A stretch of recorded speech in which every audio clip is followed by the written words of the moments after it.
Buenas tardes. De nuevo nos encontramos aquí convocados desde el Centre Passatge de Barcelona y el Espacio Cultural Plaza de la Concha de Córdoba.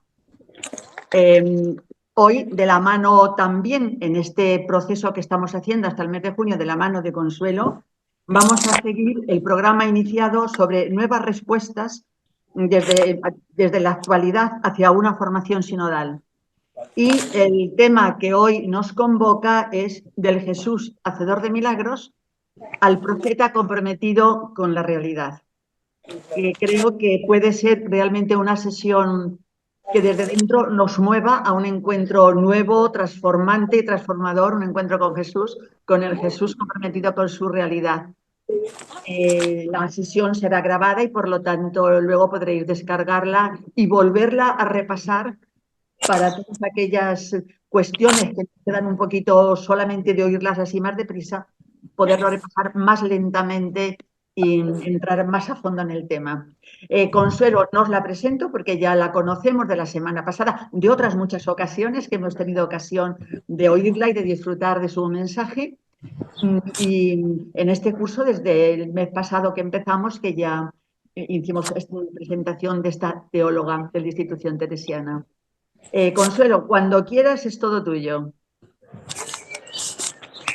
Bueno, muchas gracias, Carmina, y gracias a todas las que están aquí, todos. Creo que Asun tiene el micrófono abierto y se escucha algún ruido.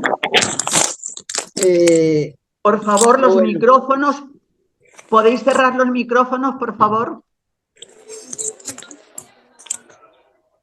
Bueno, confiemos que no se haga demasiado ruido. Pues seguimos, como dijo Carmina, con este esfuerzo de hacer como un repaso, un volver a mirar estas como grandes categorías, grandes experiencias de nuestra fe. Todo pues en este nuevo contexto de Vaticano II, de la Iglesia sinodal que el Papa Francisco nos está queriendo marcar en este último tiempo. La vez pasada hablamos de la fe, quisimos como renovar el considerar la fe no como un creer en verdades, sino como una respuesta personal al Dios que nos sale al encuentro. Lógicamente, pues, si se quiere decir así, las verdades son un paso segundo.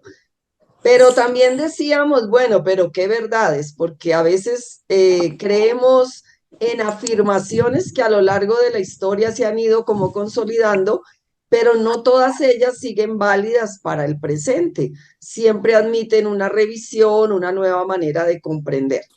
Así ha pasado con toda la teología y por eso hoy cuando vamos a intentar acercarnos a la persona de Jesús, pues posiblemente la mayoría de cosas son conocidas, pero la novedad es cómo volver a revisar, a replantearnos quién fue Jesús, cuál es el mensaje que nos regala y ese mensaje para el día de hoy, cómo se puede concretar. Voy a compartir pantalla con una presentación en Power que, como ya dije la vez pasada, pues no tiene una novedad inmensa en el sentido de que es un poquito, pues, muy casera, pero posiblemente les puede servir para después ustedes tenerla y presentarla en otros espacios, porque no es que vaya a cobrar derecho de propiedad intelectual, ¿no? Pues esto queda para el servicio de todo el mundo.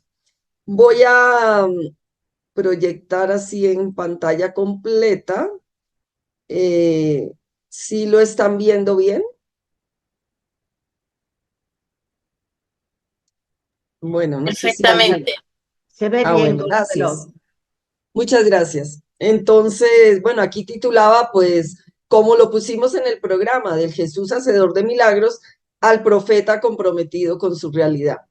Y en la introducción, pues, lo que quería perdón, es que yo quería quitar una raya que sale aquí en mi computador con las aplicaciones, pero bueno, no sé cómo hacerlo. en esta introducción. Entonces, la vez pasada, pues hablamos bastante de este nuevo horizonte que nos trazó Vaticano II, que nos permite como hacer esta renovación profunda de toda nuestra fe y de nuestra comprensión teológica. Sobre el tema cristológico, curiosamente, Vaticano II no se detuvo en eso. Pues no sé si lo dije la vez pasada, Vaticano II fue ante todo un concilio pastoral, no dogmático. Sin embargo, dos de sus constituciones pues son bastante dogmáticas, Dei Verbum y Lumen Gentium, sobre la iglesia y sobre la revelación. Pero digamos que no habló propiamente de cristología. Sin embargo, sí marcó lo que luego iba a permitir toda esta renovación que tenemos después. Vaticano II es una vuelta a los orígenes y dentro de esos orígenes una vuelta a la Sagrada Escritura. Alguna persona pensará, bueno, pero ¿cómo así que volver a la Sagrada Escritura? Si siempre la Sagrada Escritura pues ha formado parte de nuestro acervo de fe. Pues sí y no. O sea, ya sabemos, la Sagrada Escritura pues es la fuente sin lugar a dudas de la revelación, pero primero eh, pues no estaba escrita en nuestra lengua, por supuesto, entonces se quedó reservado a unos pocos. Y aunque luego ya se tradujo, la historia de la teología y la historia de la iglesia nos fue colocando más en la parte dogmática que en la Sagrada Escritura. Parecía que el magisterio era más importante que la Sagrada Escritura, como que el magisterio daba las formulaciones de fe y luego se reforzaban con la Sagrada Escritura. Cuando Vaticano II dice volver a la Sagrada Escritura, lo que está queriendo decir es, primero es la Sagrada Escritura y el magisterio es para explicar la Sagrada Escritura y no al revés. Bueno, esta, digamos, directiva, esta orientación que da Vaticano II viene de la renovación de los estudios bíblicos que ya se estaba haciendo desde inicios del siglo, pero digamos que con Vaticano II se vuelve a lanzar como esa directriz para que se haga mucho más fuerte. Entonces, Vaticano II, de alguna forma, impulsa estos estudios de volver a recoger al Jesús histórico que nos transmiten las Sagradas Escrituras. Aquí yo coloco una frase que está en Marcos, que está en Mateo, y es la pregunta que Jesús le hace a los discípulos: ¿quién dicen ustedes que soy yo? Sabemos que en el texto Pedro contesta: tú eres el Mesías, el Hijo de Dios vivo. Claro que si él hubiera tenido tanta claridad como lo dijo ahí, posiblemente no lo hubiera negado después en los días de la pasión. Ahora, hay que entender que la Sagrada Escritura se escribe después de la experiencia pascual, con lo cual este texto, que aunque parece que fuera en la vida histórica de Jesús, según el orden que nos relata el texto, en realidad es un texto pospascual, cuando los discípulos ya saben que Jesús es el Cristo porque han tenido la experiencia de resurrección. Pero bueno, lo que interesa aquí no es tanto eso, sino esa pregunta sigue vigente para todas las generaciones. Cada generación tiene que responder quién dicen las personas que es Jesús y si ese Jesús, ante la respuesta que demos, sigue siendo significativo para el momento presente. A lo largo de la historia, pues ha habido muchos desarrollos cristológicos. Ya hice una primera referencia en el siglo I, la primera cristología que surge, o sea, la primera reflexión teológica sobre Cristo son los mismos evangelios. Pero ahí ya podemos ver cómo los evangelios y las cartas, especialmente paulinas, no las podemos tomar al pie de la letra, porque como acabé de decir, son reflexiones pospascuales. Y segunda cosa, hay por lo menos 4 versiones de los evangelios, o sea, 4 maneras de acercarse a Jesús. No es que sean contradictorias, pero cada uno de los evangelios nos presenta la figura de Jesús que respondía más al contexto de los destinatarios de cada uno de esos evangelios. Por ejemplo, Marcos le escribe a la comunidad y es el evangelio más cercano a los acontecimientos pascuales, Para Marcos, la figura que nos va a dar es un Jesús como Mesías sufriente. O sea, Marcos es más o menos del año 70, mucho más cercano a los acontecimientos pascuales. Entonces, la experiencia que les marca con más fuerza en ese momento es la experiencia de la cruz. Claro, como nosotros ya vivimos en la experiencia de la resurrección, como que nos parece que la cruz pasó tan rápido, solo en 3 días ya Jesús resucitó. Bueno, 3 días también es un número simbólico, ¿no? La experiencia es mucho más lenta, si pudiéramos llamar así. La experiencia no se hace de un día para otro. Pero esa primera comunidad cristiana va comprendiendo poco a poco que ese Jesús que vieron crucificado, que lo asesinaron con el instrumento más fuerte de ese momento, que era la cruz, ese Mesías sufriente, ese Mesías crucificado, poco a poco ellos van a ir teniendo la experiencia de que ese Mesías resucitado. Pero Marcos, que escribe como en los primeros momentos, está más marcado. Marcos quiere decir comunidad, no quiere decir una persona. Esa comunidad está más marcada por la experiencia de la cruz y por eso el Jesús que nos presenta es más un Mesías sufriente. Mateo le escribe a los judíos. ¿Cuál es la categoría que para los judíos es más entendible? Es la categoría de Moisés. Por eso para Mateo Jesús es el nuevo Moisés. Con Jesús se cumple lo que ya se preanunciaba con la figura de Moisés. Lucas, que le escribe a un público más plural, con más paganos, más griegos, para Lucas, Jesús es el lleno del Espíritu, salvador de todos. El Evangelio de Lucas es el que más incluye a los no judíos, a los publicanos, a los griegos, a todos los de las otras regiones. Por eso para Lucas Jesús es el salvador de todos. Para Juan, que el Evangelio ya es mucho más teológico, porque Juan ya se escribe en el año 100, ya más en contacto con la cultura griega, ya se hace una reflexión como más filosófico-teológica. Jesús es la palabra de Dios hecha carne. O sea, ya se puede comprender mucho más esa vida de Jesús, ya no solo en el momento final, muerte y resurrección, sino como en ese plan de salvación que tiene Dios sobre la humanidad, donde Jesús es la encarnación de Dios en nuestra historia. Previo a los evangelios tenemos las cartas de Pablo. Pablo no nos cuenta la vida de Jesús. Pablo lo que hace es hacer la confesión de fe. Ese Jesús que murió crucificado, que lo asesinaron en la cruz, ha resucitado. Entonces las cartas de Pablo nos comunican esta experiencia de una primera confesión de fe. La cristología bíblica, que miren es plural, por lo menos 4 evangelios más las cartas, nos muestra, ya responden a esa pregunta, ¿quién dicen las personas que soy yo? Dice Jesús, y cada comunidad va contestando quién dice que son, que es Jesús. Ese es el desafío que tenemos hoy. ¿Quién es Jesús para nosotros hoy? ¿Cuál es de la vida de Jesús, de lo que él hizo?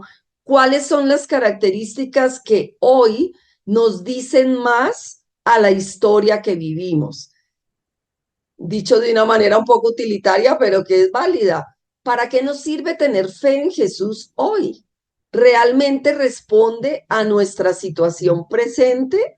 ¿O es un recuerdo del pasado que nos condolemos con lo que pasó hace 20 siglos, 21 siglos, pero que hoy pues repetimos las cosas, pero no sabemos cómo hoy, cómo dinamiza nuestro presente?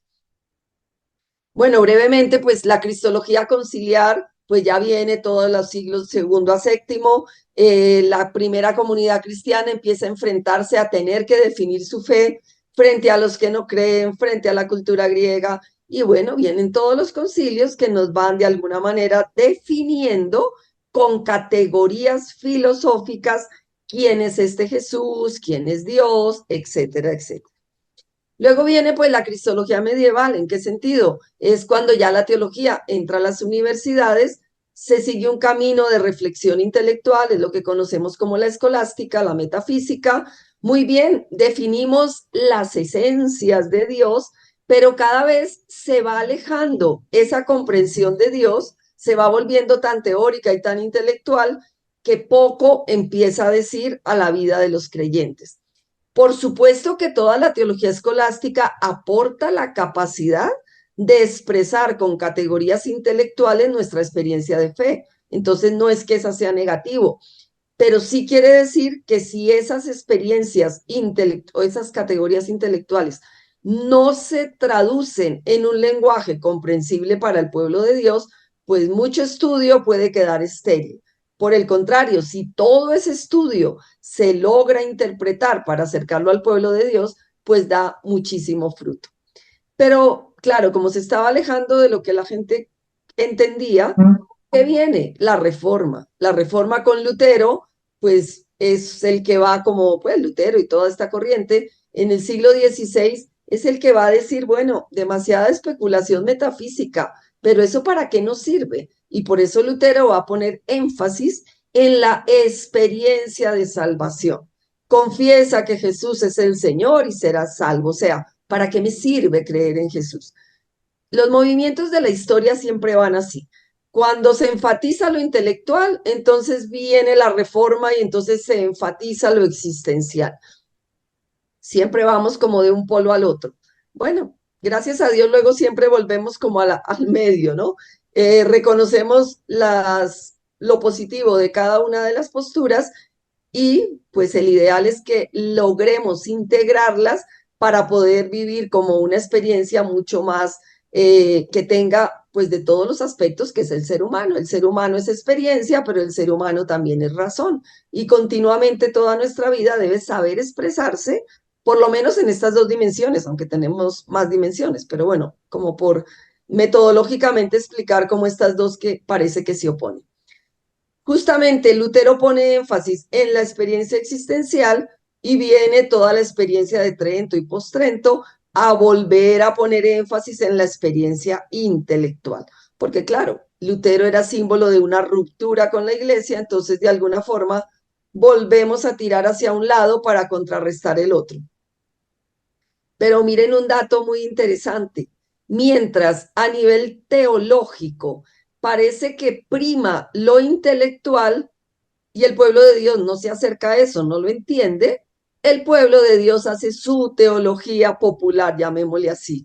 Entonces, todas estas devociones populares son una manera como el pueblo de Dios dice, pues ya no entendemos esos tratados metafísicos, pero Dios es para nuestra vida. Entonces lo viven en las devociones, Vía Crucis, Sagrado Corazón o todas las devociones populares que tenemos. Es una teología popular. Siempre está el desafío, como dije antes, de lograr integrar que estas devociones populares tengan una fundamentación teológica que las explique mejor, pero que esa fundamentación teológica se exprese en devociones populares que sean pues mucho más integradoras, porque alguna devoción popular, más que integrar a la persona, la puede desintegrar. Cuando una devoción popular lleva a la gente a querer el sufrimiento, a mortificarse, pues eso hay que ayudar a transformarlo para que no desintegre a las personas, sino que justamente la fe las integre y les haga mucho más plenas en la vida cotidiana. Bueno, cuando se celebran los 1500 años de Calcedonia, este gran teólogo Karl Rahner, él se hace de alguna manera una pregunta. Bueno, ese dogma de Calcedonia, que es el que define que Jesús es verdadero Dios y verdadero ser humano, ese dogma nos sirve o no nos sirve. ¿Qué hacemos con él? O sea, ¿cómo lo hacemos? ¿Cómo lo renovamos? Entonces, de alguna manera, Ranner cuestiona esos manuales que solo repetían la fórmula, pero que no la actualizaban, promueve de alguna forma esa vuelta a los evangelios para acercarnos a la persona de Jesús. Y este último siglo, pues siglo XX, siglo XXI, ha sido un siglo de muchísima riqueza en la reflexión cristológica. Primero, por recuperar al Jesús de los evangelios, por recuperar esta historia de Jesús que vivió, porque se nos había quedado todo en la muerte y resurrección, y como que lo que había hecho antes solo eran los milagros, pero esos milagros conectados como a ese ser poderoso, alejado de nuestra realidad, y como que no habíamos, pues no teníamos tan presente toda esa historia de Jesús como profeta del reino, que es lo que voy a intentar presentar en las siguientes diapositivas. Pero solo rápidamente como para ver este desarrollo de la cristología, miren, en los años 60, pues fue todo el florecimiento de los estudios bíblicos y por tanto de recuperar la historia de Jesús. Y luego esa historia recuperada se va encarnando en los desafíos de cada tiempo presente.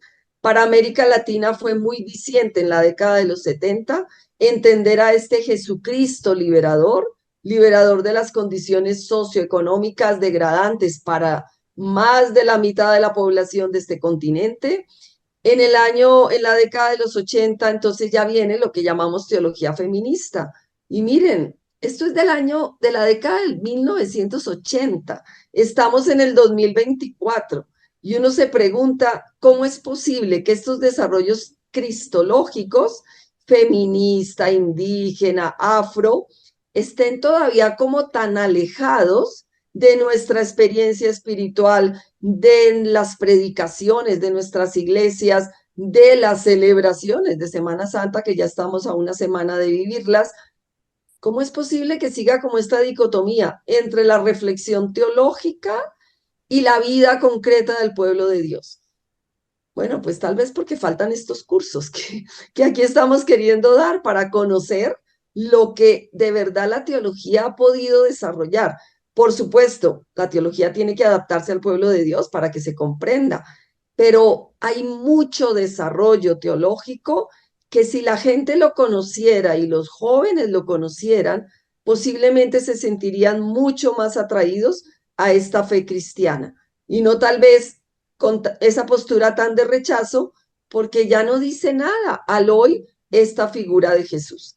En la década de los 90, miren que ahí empieza todo esto de la cristología ecológica, cósmica, y sin embargo es algo que hasta ahorita, con la Laudato Si, que el Papa Francisco escribe, como que empieza a ser un tema importante en la Iglesia Católica y en las iglesias cristianas. Pero esto no es de ahora, esto ya desde la teología que reflexiona, desde la década de los 90, es un tema importante para ella.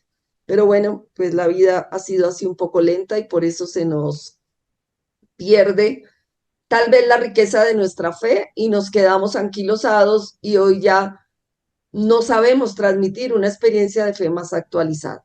Bueno, cuando se recupera esta figura de Jesús, ya no se pone tanto énfasis en el Jesús que muere por nosotros.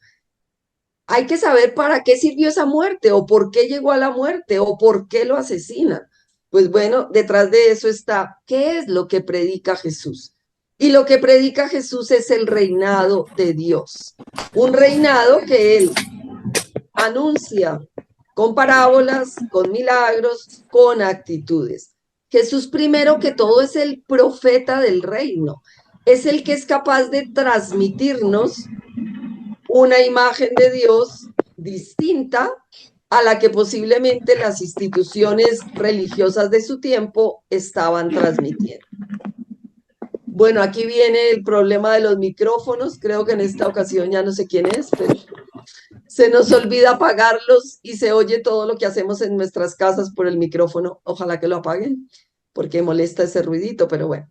Estas son las limitaciones de estos medios internauticos, pero la riqueza es que también nos podemos comunicar. Entonces, primera afirmación, Jesús es el profeta del reino. ¿Y en qué consiste el reino de Dios? El reino de Dios es una buena noticia. Y lo que yo quiero decir con esto es, cuando vamos a las Eucaristías, la homilía es que nos explican el Evangelio. El Evangelio es buena noticia. Podríamos preguntarnos, cada vez que escuchamos una homilía, ¿salimos con una buena noticia? ¿Salimos alegres a comunicar la buena noticia? Las buenas noticias se comunican. ¿Será que las predicaciones sí mantienen este espíritu que debería tener la proclamación del Evangelio de proclamar la buena noticia? Bueno, ahí dejo la pregunta, cada una según su experiencia de las homilías que escucha, sabrá si sale con esa gana de comunicar la buena noticia del Evangelio o hasta se le olvida lo que se dijo en la homilía porque no fue la buena noticia.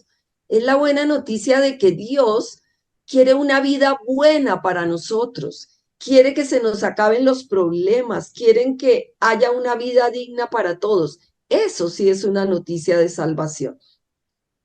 El énfasis del Evangelio en ningún momento es un mensaje moralista. Y nosotros casi siempre escuchamos en las homilías mensajes moralistas. No hay que hacer esto es pecado, esto es súper pecado, esto es... No, eso no es el mensaje del Evangelio. La moral tiene que estar en la vida humana. Por supuesto, para vivir en comunidad nos toca tener unas leyes que nos hagan respetarnos unos a otros para que este mundo vaya mejor. Pero eso ni siquiera es dependiendo de la religión. Eso es de la ética humana, porque los seres humanos nos preguntamos por el bien y la bondad, y entonces al preguntarnos, discernimos lo que es bueno y lo que es malo. La religión no es la moral de la humanidad. La religión es la noticia de que todo aquello bueno es lo que Dios quiere. Y entonces, pues claro, un cristiano, por supuesto, es una persona ética, pero es que uno que no es cristiano a veces es más ético que los cristianos, porque los cristianos tenemos a veces tanta confusión que creemos que vivir la religión es ir a la misa, cumplir los preceptos, y se nos olvida ser justos en el trabajo, tener empresas que repartan las ganancias, tener actitudes que no excluyan a nadie. O sea, la cosa va por otro lado, pero se nos ha desviado un poquito. No todo el mundo vive, como yo estoy diciendo, negativamente, ni mucho menos, pero si fuéramos mucho más, viviéramos más esta buena noticia, posiblemente menos gente se iba de la iglesia, posiblemente a más personas les atraería vivir el cristianismo. El reino de Dios es la soberanía de Dios en medio de su pueblo, es el reconocimiento del amor inconmensurable de Dios para toda la humanidad, esta capacidad de amar a todas las personas porque son personas, no porque son buenas o malas. Es esa capacidad de saber acoger al otro en su diferencia, y a veces los cristianos somos los que más hacemos diferencias y no aceptamos a un montón de gente. El reino de Dios es don de Dios. Eso es lo que va a anunciar Jesús en su vida pública, que conviene volver a recrearla y volver a tenerla como presente. Bueno, ¿cómo Jesús anuncia el reino de Dios? A través de un género literario que en los evangelios encontramos como parábola. La parábola es un género literario, pero es un género literario muy simpático, muy interesante. La parábola es una historia que parece que nos involucra, pero nos involucra interpelándonos. La parábola es el género que es capaz de, no que nos dice, usted hace tal cosa, sino que lanza una pregunta. ¿Quién de ustedes, si le pasara esto, haría esto? Entonces, al lanzar esa pregunta, sí, no nos interpela directamente como acusándonos, usted hace eso, sino que dice, ¿quién de ustedes? Y bueno, cada uno responderá si es que escuchó la parábola. ¿Quién de ustedes haría esto si le pasa esto? Eso es lo que Jesús intenta mostrar a través de las parábolas. Por supuesto, para entenderlas hay que entender el mundo de Jesús, porque no es lo mismo perder una moneda en el tiempo de Jesús a que la perdamos ahora, si a veces votamos los centavos porque ya no nos interesan. Para el tiempo de Jesús la moneda no era así y pues perder una moneda era perder el salario de todo un día. Estoy poniendo un ejemplo, pero más o menos sería así, o perder una oveja, quien no vive en un contexto agrícola o así pastoril, pues no entendemos algunos ejemplos. Por eso es necesario conocer el tiempo de Jesús, conocer las situaciones de Jesús, para poder entender más a fondo las parábolas que él usa. La parábola, por supuesto, no hay que entenderla al pie de la letra, porque en algunas parábolas como que hay algunas cosas que no son tan adecuadas. Por ejemplo, la parábola del administrador astuto. Entonces uno diría, pero ¿cómo así que Jesús va a alabar a uno que se sale con la suya? Entonces el énfasis no está en eso, el énfasis está en el otro mensaje. Usted considere bien la situación para poder salir de un problema, pero no está diciendo haga el mal para salir del problema. O sea, La parábola, como toda fábula, porque es más o menos parecida, es exagerada, pero para hacer énfasis en un aspecto. Entonces no se puede tomar al pie de la letra.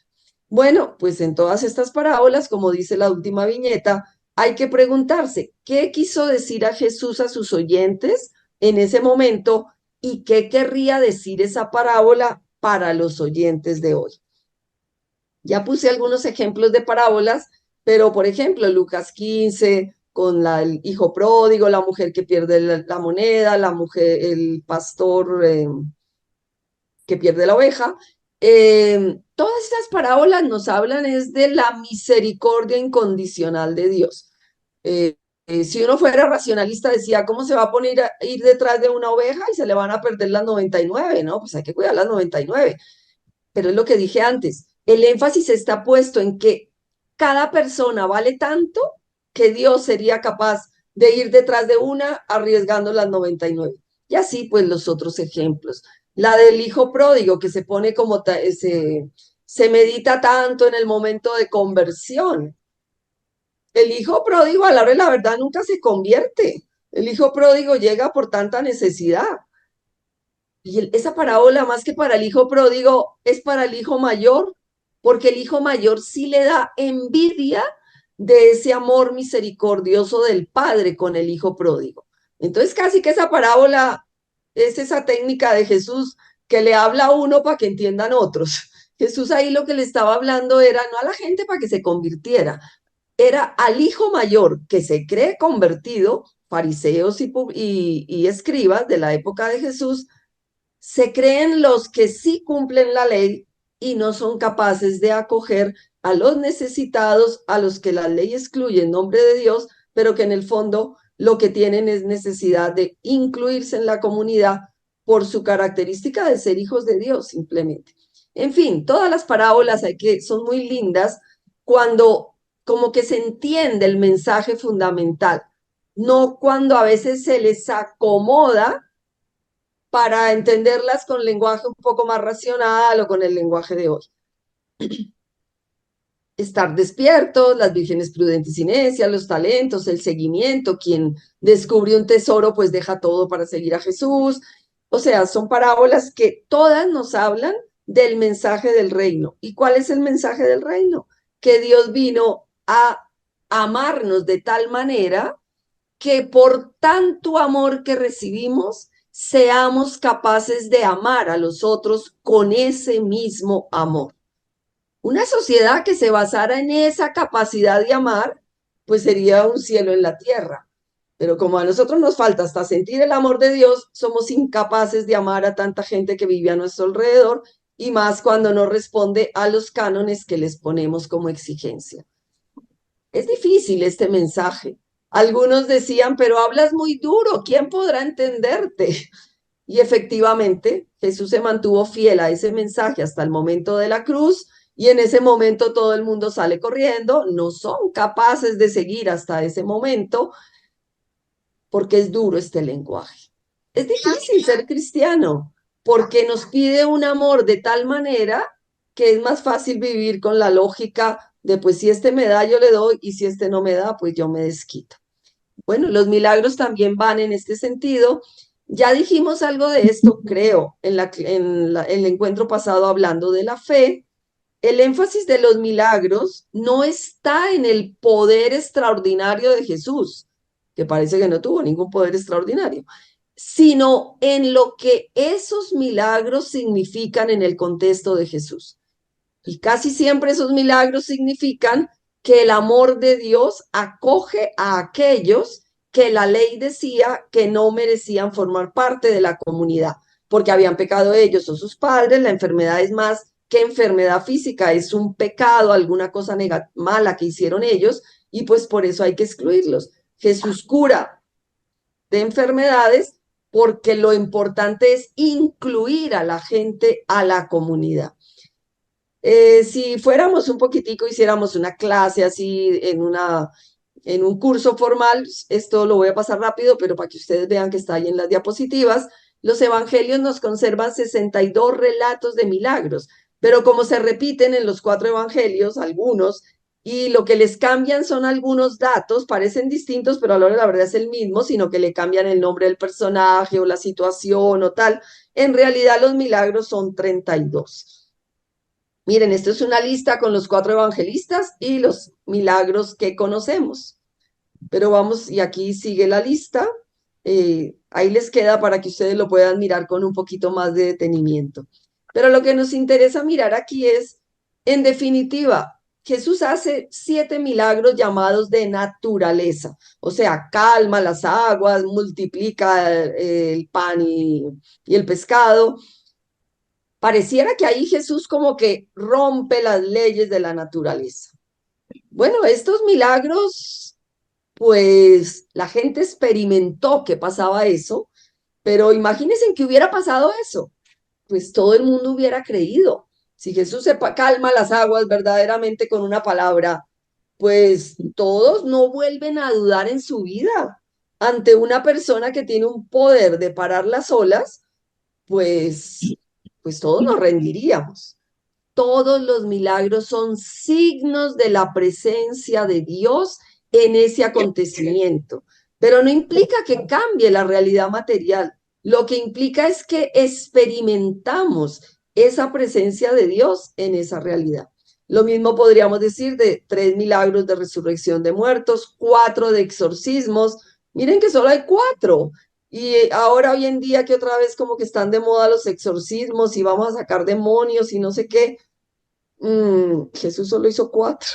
Y no son propiamente exorcismos porque Jesús no sigue un ritual como son los exorcismos.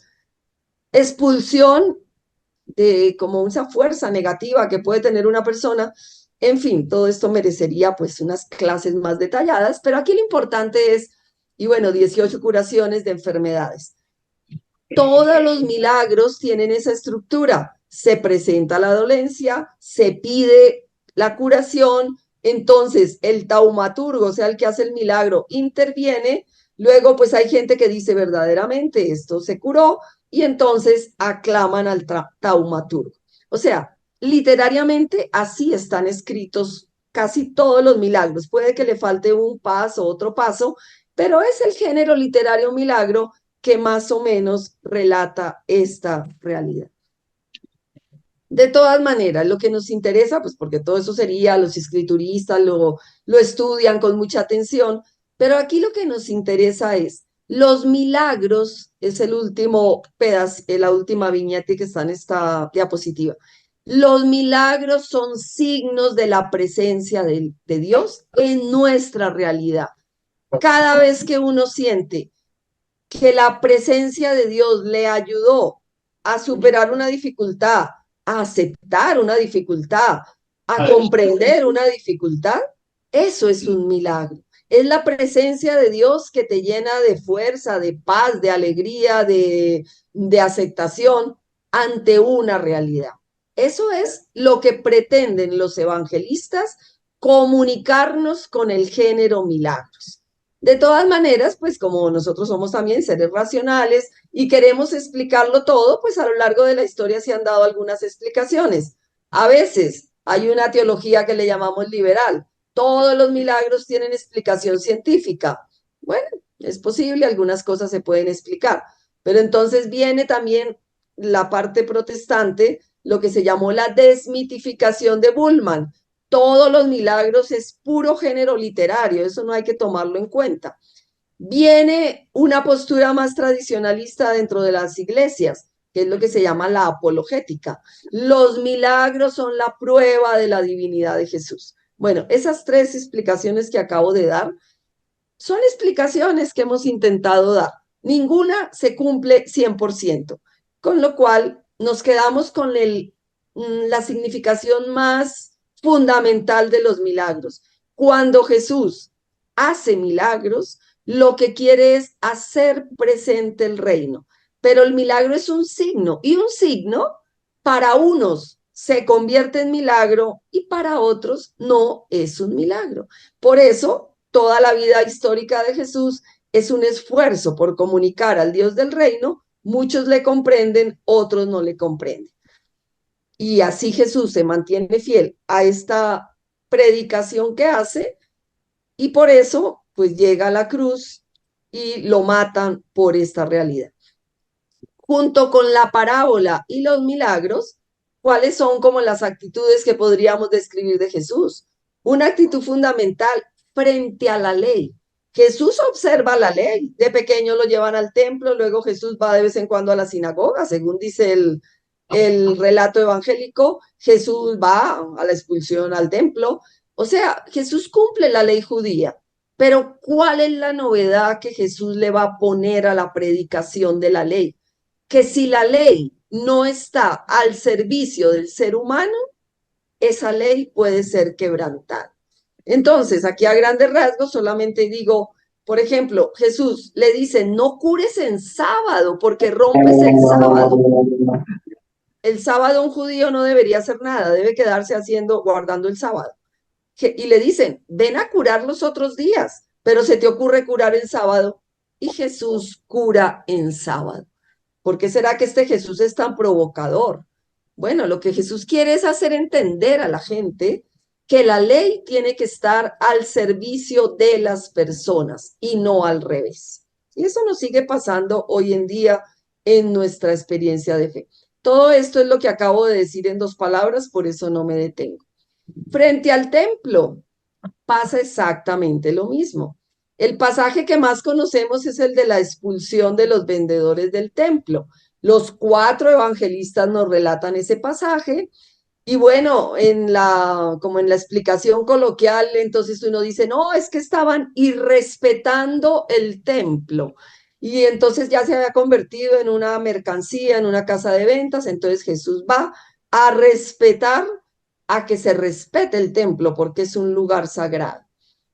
El énfasis de Jesús no va por ahí. El énfasis es una acción simbólica para seguirles mostrando que la relación con Dios no se da primeramente por lo litúrgico, sino por el amor a las personas. Y un templo que excluya a unos, porque allí no podían entrar todos, primera cosa. Segundo, creían que dando las ofrendas, unos más ricas porque tenían más poder adquisitivo, otros más sencillas, que con esas ofrendas parece que compraban a Dios. Entonces, de alguna manera lo que Jesús va a decir con esa acción simbólica es la relación con Dios no pasa exclusivamente por la mediación de ese espacio sagrado, por llamarle de alguna manera, sino que pasa por la capacidad de incluir a todos, de amar a todos, de que la vida sea primero que el culto y el culto esté al servicio de la vida. Es la misma lógica que la lógica de su actitud frente a la ley. Y la actitud de Jesús con los marginados, ya lo dije desde el principio, para el pueblo de Israel, los pobres, de alguna manera son pobres por culpa de ellos. Algo tuvieron que hacer para que sean pobres. ¿Y qué es lo que va a decir Jesús? Repetir hasta la misma ley judía que proponía el jubileo cada 50 años. ¿Y ese jubileo en qué consistía? Que parece que nunca se puso en práctica, pero el ideal era muy importante. Consistía, otra persona que se le abre el micrófono, pero bueno, consistía en que cada 50 años se le volviera a dar la oportunidad a todos de volver a empezar. El que había perdido todos sus bienes, que le volvieran a dar una parcela para que volviera a empezar a tener algo. Era la capacidad de dar otra oportunidad.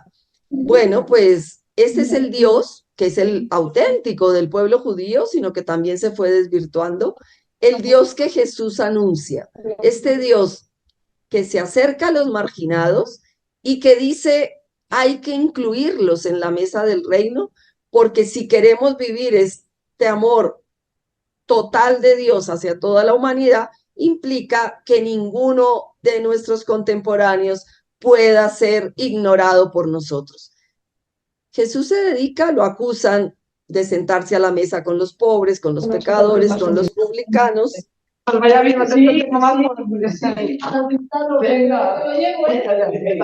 Bueno, a ver si en la casa de Elí cierran el micrófono. Por favor, cerrar los micrófonos.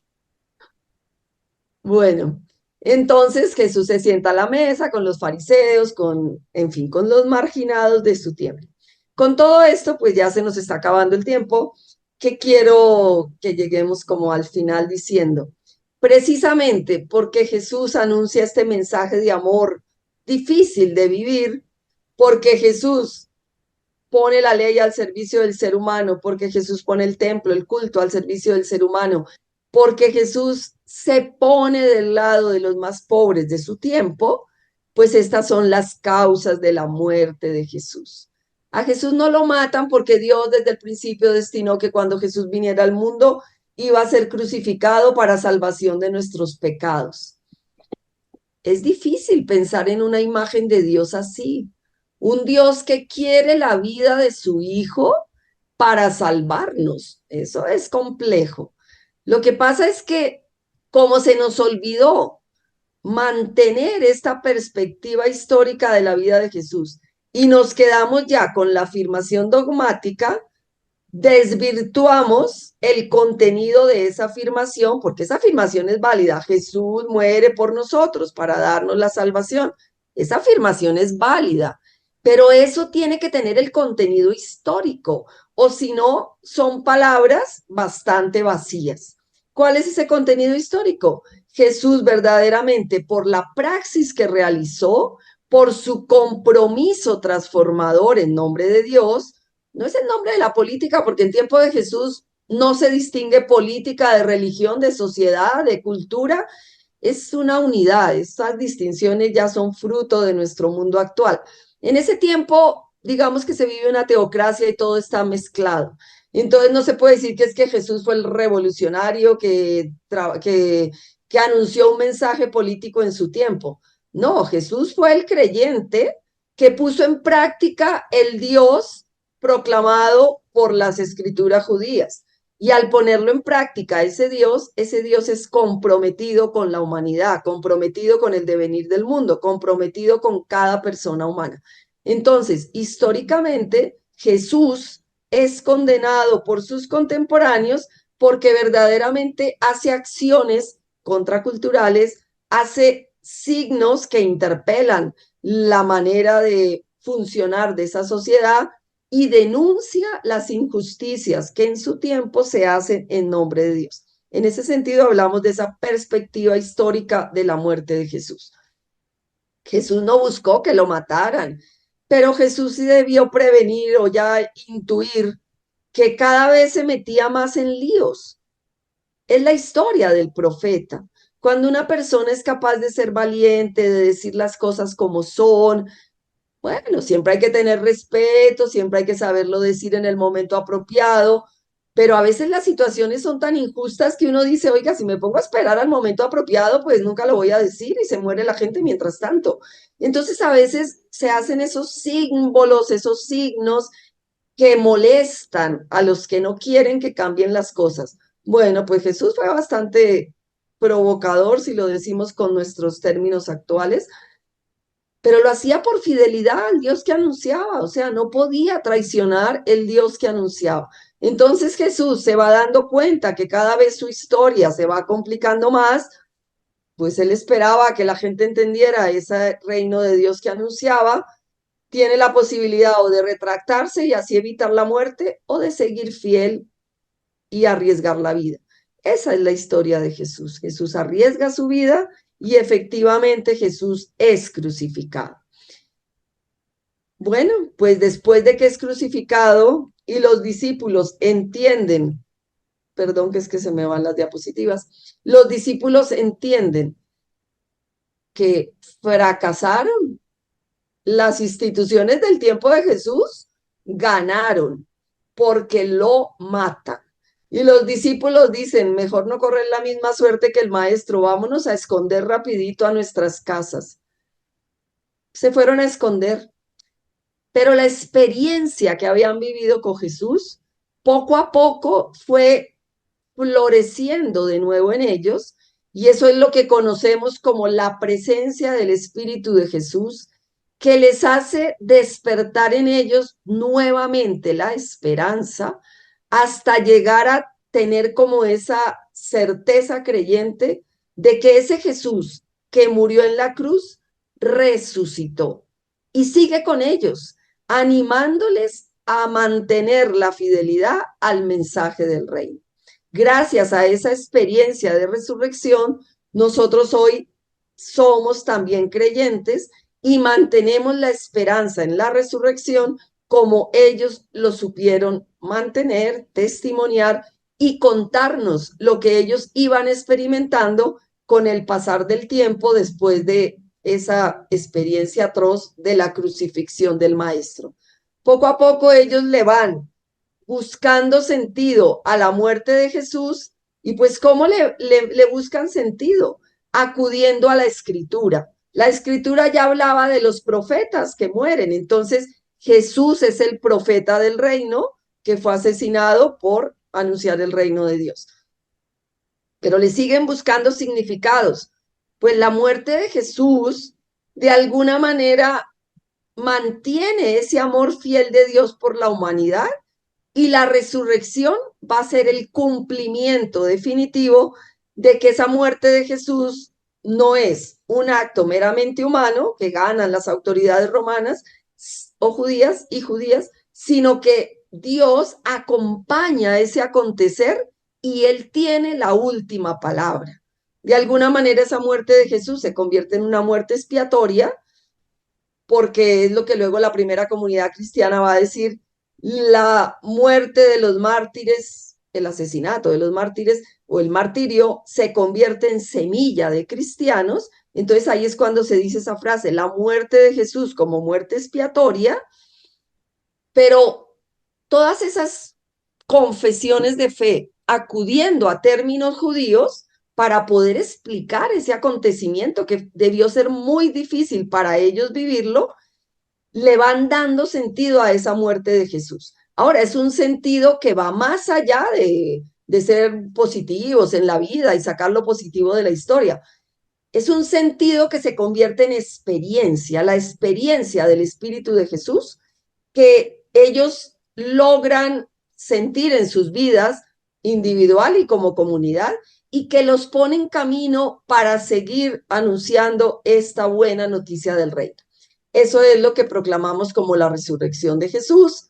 Las primeras formulaciones de la resurrección de Jesús las tenemos en las cartas de Pablo.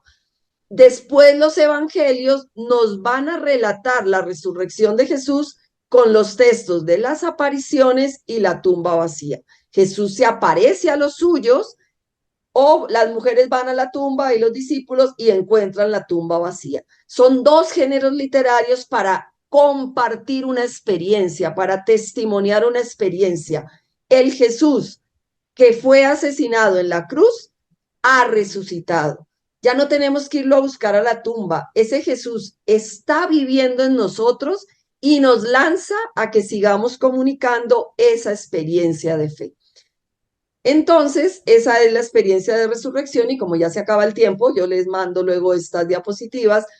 La experiencia de resurrección no es un suceso verificable, pero es un acontecimiento vivido por los primeros creyentes, los discípulos, las mujeres, que también fueron discípulas, por supuesto, las primeras comunidades cristianas, y gracias al testimonio que ellos nos dan, esa fe pascual ha llegado hasta nosotros.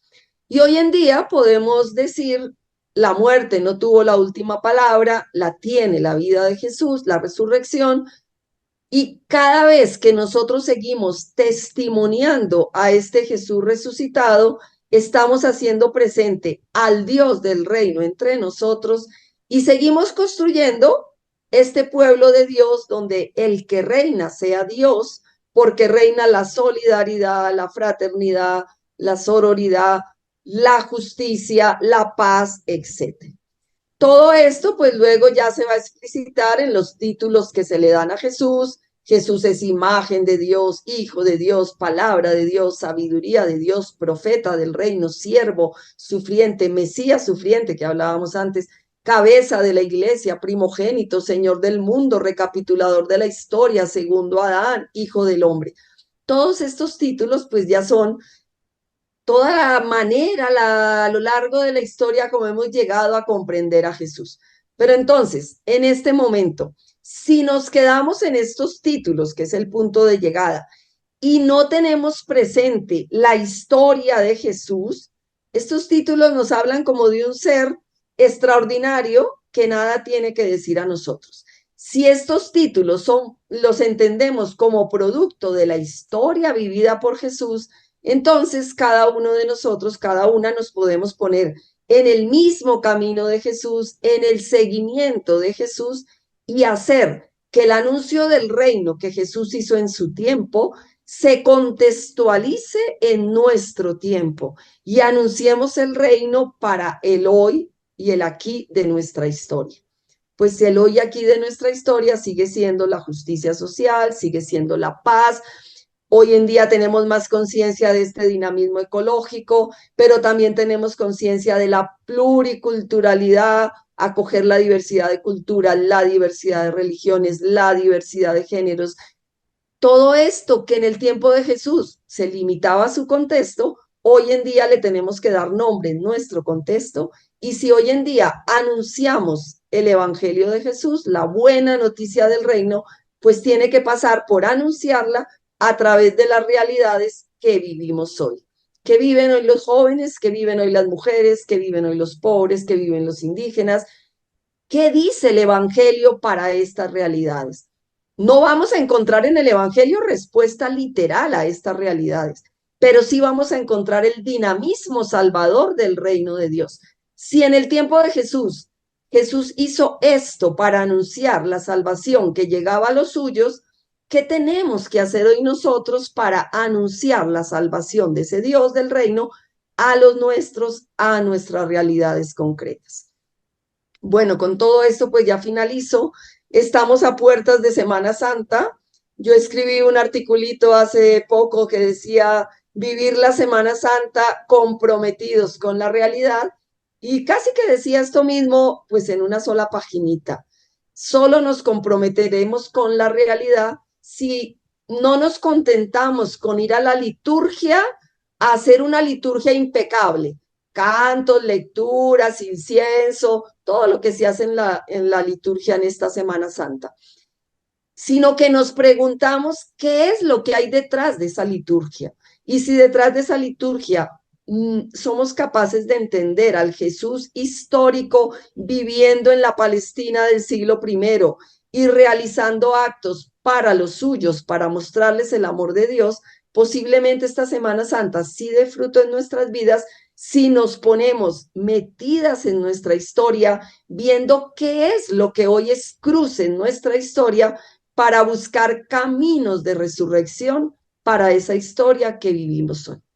Bueno, con esto termino, pues ojalá que podamos vivir una buena Semana Santa y aquí quedo para lo que ustedes crean pertinente preguntar, comentar o contrarrestar, porque también a veces yo puedo exagerar en algunas cosas, pero todo está susceptible de aclararse mejor o de comprenderse mejor y de que se enriquezca con los aportes que seguramente todas las personas que están aquí, yo sé que ya sabían todo esto que yo estoy diciendo, pero bueno, al volver a repasarlo, de pronto se nos dan algunas luces que no habíamos pensado. Muchas gracias.